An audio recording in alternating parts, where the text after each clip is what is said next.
गुज़िश्ता दिनों Islamabad high court के 6 जजेस साहिबान ने सुप्रीम जुडिशल काउंसिल का इजलास बुलाने के लिए एक ख़त तहरीर किया है और इस ख़त में हसास इदारों पर इल्ज़ाम आयद किया गया है कि ये इदारे अदालती मामलात में मुदाखलत करते आ रहे हैं, जिसकी वजह से अदालती कार्रवाइयों पर असर पड़ता है।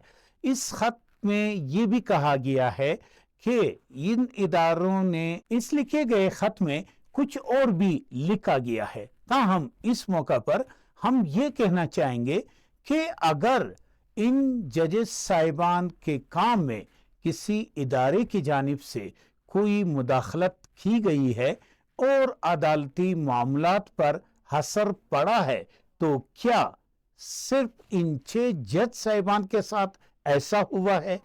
बाकी जजेस साहिबान क्यों खामोश हैं?